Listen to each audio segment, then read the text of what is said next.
What's up, guys? Sean with the Sean Dolly Football Channel. I am back today to give you the UCL review for the day. Not great for my team, but it was great for a lot of other teams. Pretty much the way I'm going to do this, I'm not going to analyze every single game because that'll just be a bit of a shit show. But I'm going to pretty much give you the top three, in my opinion, most important games of the week and kind of analyze the three of them and kind of go with that. Since I'm a United fan, and that was one of the biggest stories, I guess we'll start there. Very, very exciting, obviously, because United lost against Young Boys from Switzerland. Young Boys from Switzerland. To be fair, Young Boys played fantastic. Credit to them. They took full advantage. The game pretty much turned on its head in the 33rd minute when Aaron Wan-Bissaka decided to make a very, very rash challenge for no reason and got to get himself sent off. Was a mistake. He didn't do it on purpose, obviously, but it's just absolutely no need for that type of lunges in the game right now. There's just no point to it. Just let the ball go. If you know you're not going to get there, it happens. I'm not going to blame him too much. He's been a phenomenal player ever since he's come to the United, and this stuff happens. It happens to everybody. So we move on. Not that big of a deal. And from that moment, they just pushed and pushed and pushed and were able to get a goal. And pretty much when they got the goal in the second half, they kind of laid back. They kind of weren't looking to go that aggressive for the second goal because they were afraid of conceding and they were kind of happy with a 1-1. But in the 95th minute, Jesse Lingard pretty much gives away the assist of the year, as is being said, and they're able to get their second goal for and their American striker Sabacho, very American name obviously, was able to get the second goal and get them their win. It was a very, very beautiful moment for them, and David Wagner, who was, for all those Premier League fans out there, used to be the Huddersfield Town coach and Schalke coach up until recently. But very, very bad result for United, obviously. I'm not going to get too upset about this or too down about it, honestly. The truth of the matter is a red card changes the game. Playing with 10 men against 11 is insanely difficult. I played only at a college level, and low college level at that. Playing when you're one man down is borderline impossible as far as the amount of energy it is required from you to be able to keep up with the other team. You can't even imagine what that must be like for a team that is, for these type of players who are in the maximum physical shape that they're in. It is just not a good sight for anybody. So that kind of changed the game, and the game was 1-1, let's be honest. The game should have ended 1-1 if Lingard hadn't made the most ridiculous mistake in his life, pretty much scoring an own goal. That was worse than an own goal, arguably. But credit to them. They pushed, they tried, and they went for the win. And you know what? Fortune favors the bold. So we will go with that, and that just kind of happens sometimes. For what does the future of the group mean? Not much. Still believe United are going to be able to get through this group pretty easily. It just means the next few results matter more. That's all that matters. And that's pretty much it. But very, very good result for Young Boys, and very, very happy for them. I obviously could have talked about a few of the other teams that we have. 1 second. But the other game that I do want to mention that was the headliner was Bayern-Barcelona.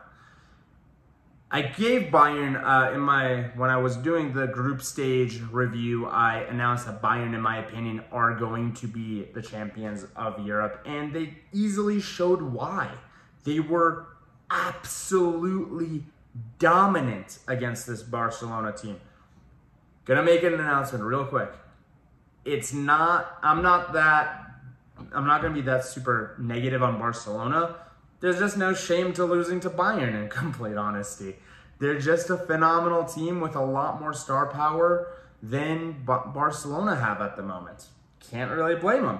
That's just the way it is. Bayern absolutely dominated this game, 17 shots to 5.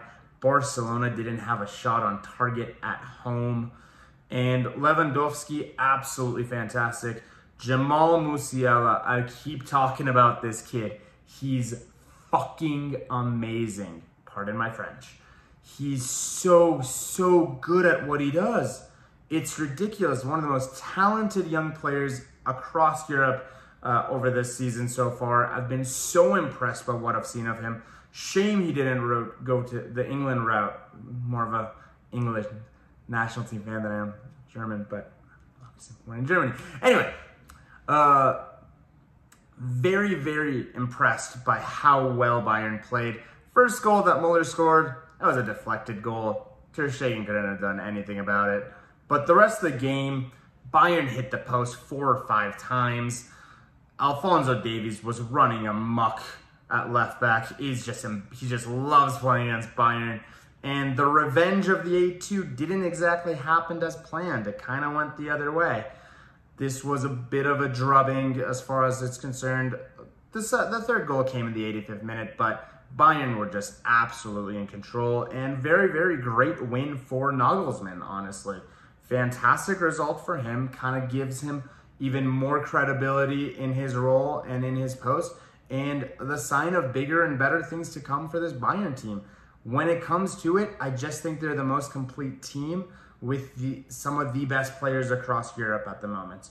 I think the fact that you can easily substitute Thomas Muller and bring on Marcel Sabitzer, which easily had a chance that could have been squared away to Lewandowski very easily, but it happens. He's going to learn. It'll get better. There's just so much firepower in this Bayern team. The substitutions were just stupid. They were bringing on Kingsley Coman and Marcel Sabitzer and all these phenomenal players. And Barcelona was bringing on 18-year-olds, which is, again, this is going to be a rebuilding season. I don't think Barcelona are really expecting to be able to do much this season in any of the tournaments that they're in. But I think they're going to be fine down the line. This was a reset the club type of summer and year. And I think next season we're going to see a new Barcelona. It's going to be a long season until that point. Because I don't see how... I think the result at the Allianz Arena is going to be bloody. 5-0 is what I'm predicting. It could be worse based on how that game went today. Nagelsmann might rest players against Barcelona. We might be at that type of situation, which is... Anyway, they actually had the game at 2.5 to 0.22. Barca just did nothing. Their shots were pretty much Coutinho making shots from outside the box. Pedri played pretty well, actually. De Jong actually played well, too, but Bayern is just too good. Bayern is too good, and you could see the chemistry between Sule and Upamecano is starting to build up. They're starting to figure out each other, and that's just going to be worked on more and more. Moving on to the third game, and more than anything, I could have talked about Chelsea, I could have talked about Villarreal and Atalanta, but I wanted to talk about Juventus, and congratulations to Massimiliano Allegri for getting his first one of the season. Kind of a free shot at it. With 3 first-half goals from Alexandro, Dybala, and Morata. Fantastic play all around from Morata. I'm actually a huge fan of Alvaro Morata, and he gets a lot of stick for missing a lot of chances. Kind of has that Timo Werner vibes about him. But he played very well in this game, in my opinion.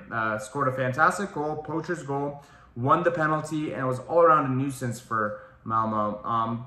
Juventus could have scored a lot more this game, possibly had another 2 chances that they could have scored, but the Malmo goalkeeper actually played pretty well and blocked a few of the shots pretty well. Dybala,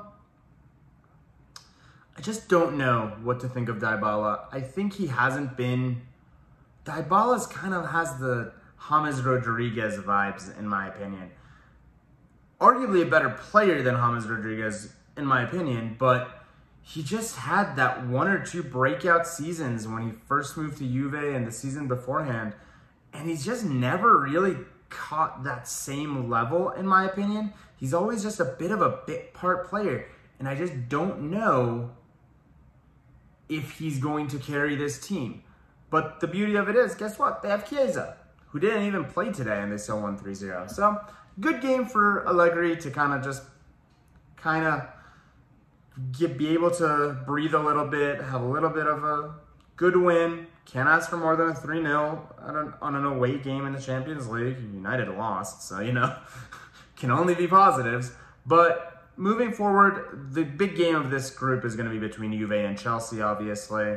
That's coming up soon, so we'll see how that happens. But more than anything else, that's pretty much the roundup.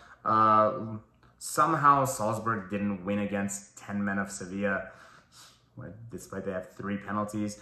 Tomorrow, we have some really, really exciting games. I'm very excited to talk about Inter Milan, Real Madrid, Liverpool, Milan, City, Leipzig. We might even surprise some people and talk about Dortmund as well.